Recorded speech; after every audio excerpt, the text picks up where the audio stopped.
What's good, YouTube, and welcome to The Spice. Hey everyone, Duelist Oscar here, aka TSR, and welcome to another episode of 20 Minutes Talking. What's going on with you guys? Duelist Oscar here, King of Jane. Welcome everybody to Oscar's Tech Tips. You know, your identity's tough to come by. Who exactly are you? What makes you you? What makes you different from everyone else? The saying goes that imitation's the most sincere form of flattery. Another saying goes, fake it till you make it. Well, there may be a little bit more truth to that than you believe. There are no two cards in the game of Yu-Gi-Oh! That are exactly alike. They may have similar effects, but the payoffs are usually generally different. This is a series that pays a little bit of an homage to that, the identity of different cards. What are the different payoffs for each of the different formats that we're in? Not every card is good all the time, but why? We're going to take a look at some cards that may do similar things, but could be better or worse depending on your deck. Whether or not the meta's about locking you out from being able to special summon from the extra deck, special summon at all. Whether or not it's about being able to stop your opponent's plays. Why are some cards played and not others? We're going to take a look at that. And today, we'll be focusing on Chaos Center. So let's set the stage. The date is June 6. Lightning Overdrive has just come out.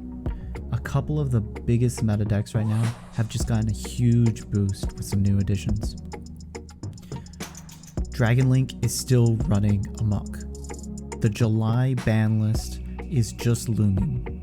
But with more than a month left, what do we do to change up the format? Let's look at what's running around right now and how cards are being used. Dragon Link is using the Chaos Dragons along with Chaos Space to create a reusable engine that can continue to draw cards and search out more additional extenders.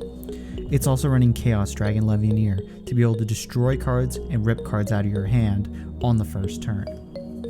The ever popular Normal Summon Alistair is still running around for the Invoked engine, using the Moon Maiden to be able to make a free light monster for your Mechaba summon. To make matters worse, Shaddoll is still in the format, with the addition of the Schism being able to make your Winda on your opponent's turn as well as your turn, banishing cards from the graveyard for materials and sending cards from your opponent's field to the graveyard for free. An up-and-coming rising star in the form of Phantom Knight has been showing highly consistent results with the addition of the rank up magic, making Dark Rebellion and Dark Requiem on your opponent's turn with multiple negations available to them by banishing monsters from the graveyard to fulfill the condition for the rank up magic. Prank Kids is still running around making either a Regeki or a Harpy's Feather Duster. That's a quick effect, and being able to do it multiple times in a single turn with the addition of Meow Meow from the last set. And of course, one of the decks that got boosted is Dinosaur with the addition of the Scrap Raptor. Scrap Raptor makes the deck even more powerful, being able to do the additional normal stuff it does, while being able to fulfill the condition of making a Barrier Statue, an Ultimate Conductor Tyranno, and a Borreload Savage consistently. This is just the beginning of what the deck is capable of doing, so we still have no idea what the full impact will be. Of course, the other deck that came out with a power boost is Tri-Brigade. Tri-Brigade getting the addition of their Link 2 monster that searches out Tri-Brigade Revolt consistently, making it so that way the opponent has to deal with Shurag on their turn, as well as a Recurl engine that consistently gets more revolts as each turn continues on. Lately, hand traps have been falling out of favor. Ash Bell has been run simply for its consistency against almost every deck. Bell falling out of favor with the inconsistency of its hits, and Lancia being relegated to the side deck because of the one-sidedness of only being able to be applied to your opponent's turn. It's a great going second tool, a great going first tool when you know exactly what your opponent's playing. Called by the Grave is still at 1, not being able to stop your opponent consistently with only 1 copy, yet it's still seeing play at that 1 copy. So, what do we do? The focus of the day is Chaos Hunter, and the identity it plays in the current format. Let's get into it. Enter Chaos Hunter. Chaos Hunter has a very unique identity, just like every other Yu-Gi-Oh card. But what makes it different from Lancia? Chaos Hunter reads that when your opponent special summons a monster, except during the damage step, you can discard 1 card. Special summon this card from your hand. Your opponent cannot banish cards. How is this different from Lancia? Well, first of all, you have to discard a card, so you're going -1 in card economy. We'll talk about that later, but it may not always be a downside. Similar to Lancia, you lose a card. Lancia discards itself, and it prevents both players from being able to banish cards for the rest of the turn. You can only do this on your opponent's turn though, so as soon as your turn rolls around, Lancia wears off, and if your opponent's capable, they're able to banish cards on your turn. This means that if you draw it for the 6th card, it does you no real good. So things like the Tri-Brigade Revolt, Shurag, banishing things on your turn, even a hard drawn Schism by a Shadal player can still have the potential to interrupt you. So now that we've compared it to Lancia, what about the rest of the cards? Well, Called by the Grave does nothing to it. Even at 1, it's still a possibility for your opponent to see it. The number of times you've been Harpy Feather Dustered needs to speak for itself. But Called by the Grave doesn't hit Chaos Hunter, it does hit Lancia. How does it pair up against the bigger decks? Well, if your opponent searches out the Chaos Dragons with the Chaos space, it doesn't interrupt the Chaos space, but if they don't play around properly, you can interrupt their draw. If they summon their Chaos Dragon first, then you'll have the ability to prevent them from banishing the Chaos space to get a draw and shuffle back part of their engine. It also keeps them from getting their extender in the form of Chaos Dragon Levianeer. It also prevents them from ripping cards out of your hand or destroying cards later in the game. Okay, well, what about Invoked? Well, once they search out their invocation, their turn's effectively done. What are they going to do? Hard summon with the invocation in their hand? Okay, so it's not impossible. They go ahead and make their Moon Maiden. They have a light on the field, their Alistairs in the graveyard. You know those Invoked players. What if they have another Alistair in their hand? Or what if they had a Meltdown, searched out another one? Well, they can go ahead and they can hard use their invocation, fuse from their hand to their field. As long as you've got your Chaos Hunter already on the field at the point of the Moon Maiden to create this scenario, they can make their Mechaba using a light, let's say a Golden Lord or even a Dogmatica monster in their hand. They can make their Mechaba, that's fine and dandy, but they don't have a negate. It doesn't matter how many monsters, spells, or trap cards they have in their hand. The text on Mechaba states that it needs to negate the activation and banish the card. This means that in a scenario where they can't banish the card, they cannot attempt to negate any cards at any time with their Mechaba while the Chaos Hunter's on the field. Turn 1, that's not happening. They also can't have a banished Alistair at this point, so they're not going to be able to get an Alistair to their hand with an invocation shuffling back into the deck, and they're not going to be able to pitch it to boost over their Mechaba. Even worst case scenario, if you wanted to enter the battle phase and swing with the Chaos Hunter, you can crash with the Mechaba, instantly clearing it and disrupting their entire engine. Okay, well, what about Shadal players? Okay, well, they search out their Schism, they set it, and as long as you've summoned out your Chaos Hunter at some point, whether it's on a construct or cross sheep, it doesn't matter. Their Schism is dead. Schism states that it needs to banish materials from the graveyard in order to summon. Well, there's not any banishing going on their turn or your turn, so their Schism's dead. They're not able to make anything on your turn. Well, what if they went ahead and made a window on your turn 1, just to lock you out? Well, even if they summon out their window, you can still Chaos Hunter, discarding whatever you want to summon itself. And This uses that turn 1 summon, meaning that you get the potential for 3 summons on your turn. You get the 1 summon on theirs, and the 2 on yours, meaning you have 3 monsters on the board able to deal with the window. Not only that, but again, if you just want to, you can go into battle phase, crash with the, well, not even crash, you can kill the window with the Chaos Hunter because of the fact that the window is 2200 attack, so you can easily beat over it.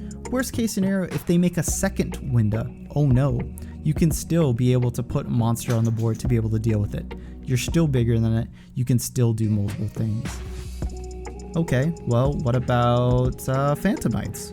Phantom Knights consistently banish from the graveyard, and with a Chaos Hunter on the field, they're not doing a whole lot of that. Their Fog Blades that are in the graveyard that they send, or their swords, or whatever they send, their wings, it's going to be dead. They're not going to be able to banish. They're not going to be able to rank up with the rank up spell. So they can make their Dark Rebellion, but if you end up Chaos entering earlier in the turn, they're not getting to their Dark Rebellion, or their Dark Requiem. Okay, well, what about Prankits? Well, Meow Meow states that it has to banish from the graveyard in order to be able to replace the tribute effect. So this means that you're playing with only 1 interruption, because in order for them to Raigeki or Harpy's Feather Duster, they have to tribute the monster from the field, which means that you get that off the field. You don't have to deal with it. Even if they Raigeki to get rid of your Chaos Hunter, okay, that's great. They're not going to be able to do it for the later turn when you actually are playing your deck. Okay, and Dinos. How does it interact with Dinos? Well, they go Misk, they summon out their Animadorn Archosaur, they start going to pop a baby, but you can chain Chaos Hunter. Okay, that doesn't do anything for the immediate interaction, but it does shut off the double evolution pill. They can't banish from the graveyard. They can't hard summon an Ultimate Conductor Tyranno. Alright, well, let's say that they're playing the super cool build that happened to got featured on the channel, and they're going for the Wind Barrier and Ultimate Conductor Tyranno, right? You know, clearly the best build, right? It's super consistent. Okay, well, if you see them summoning out of Simorgh, you know something's up. You can go ahead and summon your Chaos Hunter at that time, before they even summon out their Barrier Statue. And you have a couple options here. 1, if they use their UTC to flip your card down, okay, that's fine. Whether it's your turn, their turn, doesn't matter. Next turn, you just flip it back up, and you threaten battle phase again to crash into the Simorgh. It's not that big of an issue for you to deal with. Okay, well, let's say that you're going up against a Tri-Brigade player. They have the Tri-Brigade Rendezvous in the graveyard, so you don't have the ability to go in and destroy the Barrier Statue. Okay, well, it only protects for 1 battle, so all you need is a monster with 1,000 or more attack. Easy. You Chaos Hunter on their turn, you normal summon a Karas or anything else that's bigger than 1,000, attack once, destroy the Barrier Statue, it gets replaced by the Rendezvous, you attack with the Chaos Hunter, and congratulations, you've now outed their Barrier Statue. So, as a Tri-Brigade deck, that's not a very good card to have to deal with. Not only that, but you're also shutting off their ability to Shurag on your turn. So, you have the entire advantage, because you can stop them from Shuragging on your turn. You can stop them from getting the benefits of the Tri-Brigade's special link condition by banishing from the graveyard. You effectively turn the entire Tri-Brigade matchup into a one-sided game.